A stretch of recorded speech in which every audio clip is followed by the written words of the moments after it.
I.N.C.H. Hope everyone's good. So, the bug out bag. I'm going to do different videos on different parts of the bag. It's going to be easier for me. Otherwise the video could be like 2-3 hours long. Unless I fly through it, but I want to explain things and why I've put things in it. So the last video I said I was taking the old bug out bag apart and rebuilding it.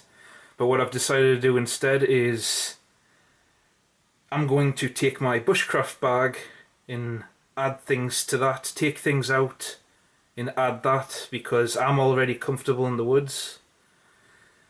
And like I say, this bug out bag, I'm preparing for homelessness, because that's the most realistic reason for having to bug out for me. There's not going to be a zombie apocalypse or any of that silly bollocks. Either there's going to be a big fire that's going to destroy most of my stuff in the house, or I'm going to be made homeless. And I'm not planning on going homeless. Well, obviously I'm planning on going homeless, I'm prepping for it, but I'm financially sound. I can't see me actually going homeless at this point in time. I'm good, but there's always a chance of that happening. So that's what I'm preparing for. And with me studying and practicing bushcraft, I feel more comfortable in the woods than on the streets. So my bug out bag is going to be more of a long term, almost permanent bushcraft gear. So I've taken out the old stuff, and like I say, I'm putting new stuff in and working things out what I want to put in. Still doing that. So at the minute I'm going to show some cutting tools. What's in front of the camera now is what was in the old bug out bag, and I'm going to show you what's in the bushcraft bag now and what I'm going to be replacing in that bushcraft bag for longer term bushcraft. So anyway, I'll stop babbling on. This is why I wanted to do it in parts, because I do tend to babble on a lot. Anyway, first thing, saw is a really great saw, really old.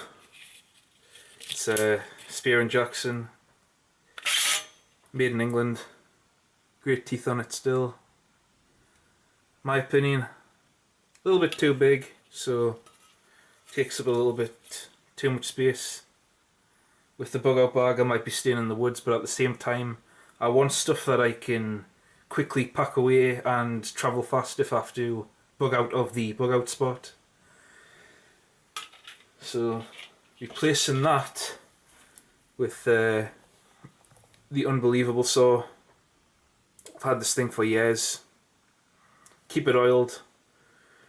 Never had any problems with it. It's a solid saw. So keeping this in there now. Multi-tool. Victorinox Swiss tool. Awesome multi-tool. One of my favourites.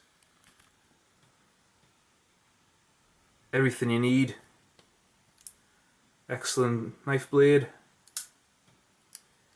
This pry bar, thick heavy duty screwdriver thing.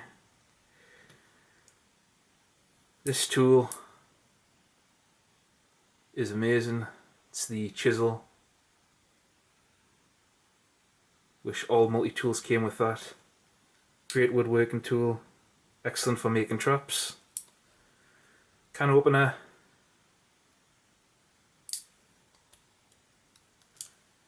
Awesome saw.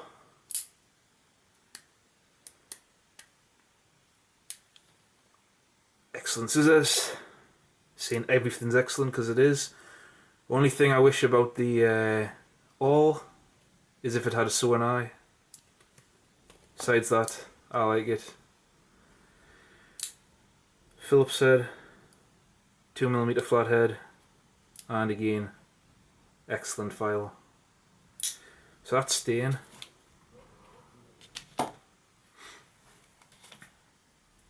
Folding knife, Spyderco Endura. Like it a lot, but I'm going to be changing this for two knives. This one It's actually going to be one of my ADCs, so it's going to be on this anyway. It's the Growman, sorry, slimline pocket knife, made in Canada. I don't think you'll be able to see.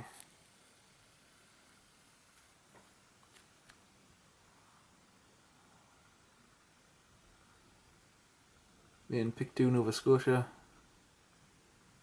Don't know if you can see that. So that one's going to be on my person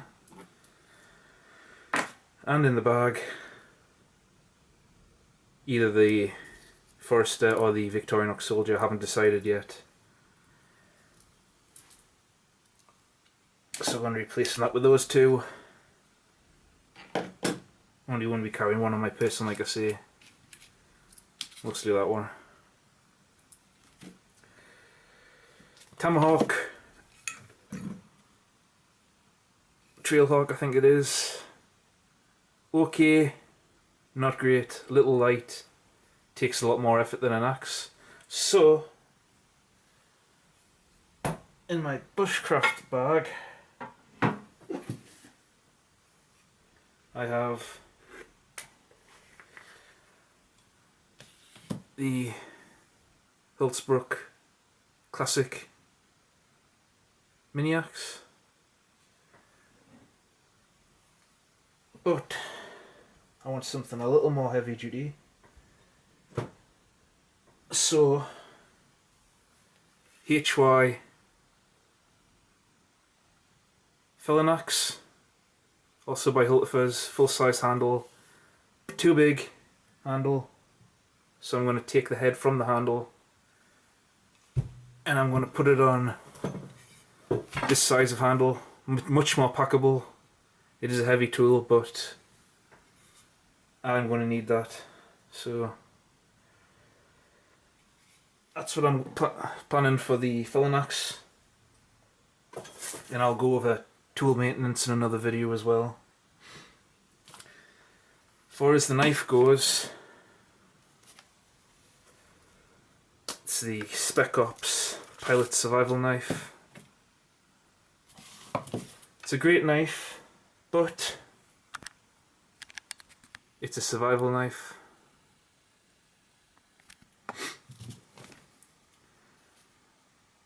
I've changed the grind on this one.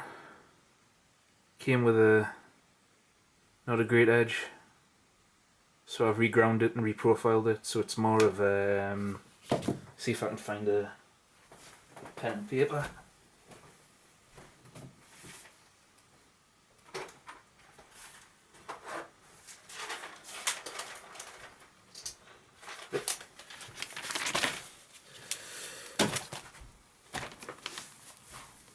So it came with an edge that was like,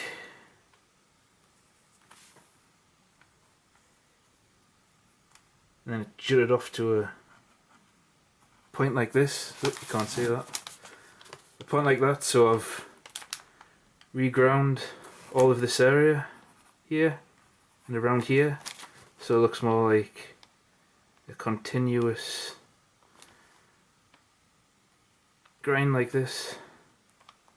So we're getting rid of this little piece that juts like that and made it more refined. So it's a better edge, but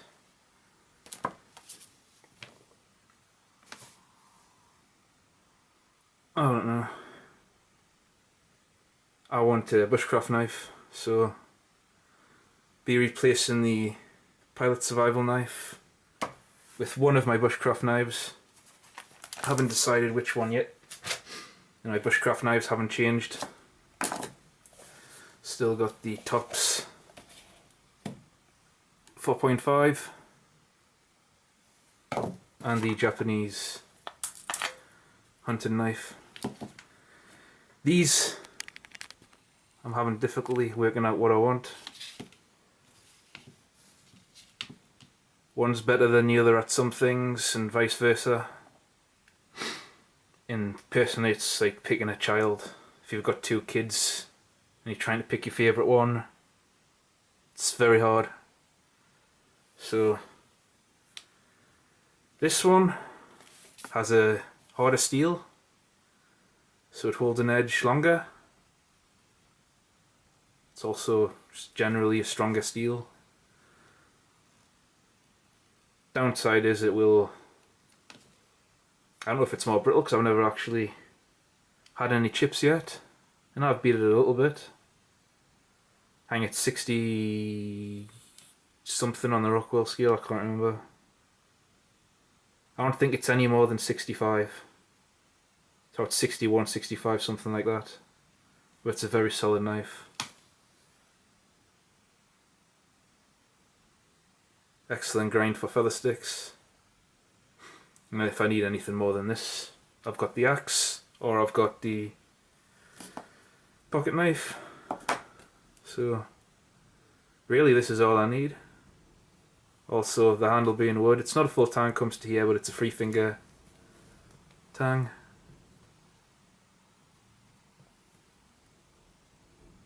So if the wood does break, it's an easy fix, so I can just repair that in the field. And with the top full tang,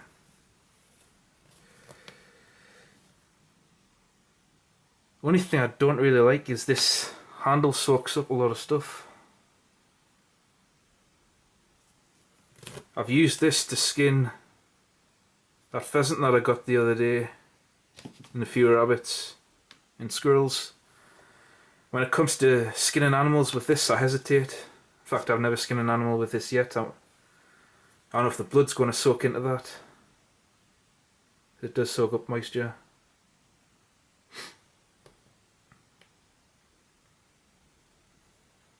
And obviously it's a little bit of a softer steel, so it does require sharpening more often.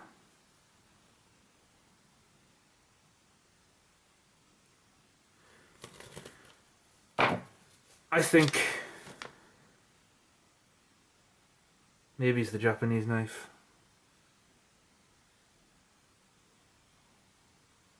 It's a sexy blade. But I'm still deciding what I want to do.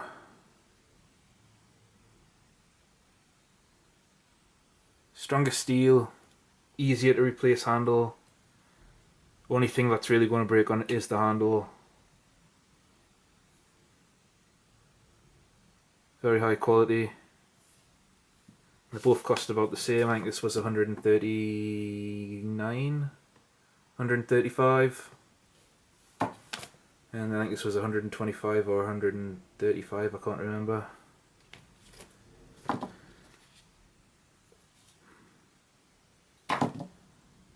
Just cut myself there. Almost, very close. Just got the skin surface. Anyway, I'm deciding. So far, for bushcraft, this has more pros. Like I say, I very rarely, well, I never bat on a knife if I've got an axe withers. So it's not like it's going to be abused a lot. It's a very strong knife. And one I like. So, like I said before, if something's easy to break, I don't want it in this. I've beat it up a bit. Not too much. It's held up very well. I've done about as hard a task as I can do in just a common sense sort of way. I'm not actually going to intentionally try to break it because realistically nobody's going to do that. So this, like I say, I think I'm going to stick with this.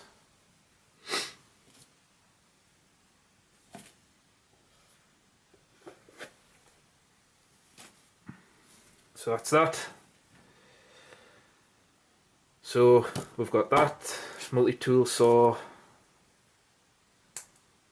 fixed blade and the pocket knife paired with that, and the HY20, which is obviously going to be put on a smaller handle, sorry. So that's where I'm at with the cutting tools. Like I say, I'm not going to show every cutting tool, not every tool, sorry, just the main tools. I'll show the other tools in a different video. But that's where I'm at with the cutting tools. That's what I've decided I'm going with. Thanks for watching, and goodbye.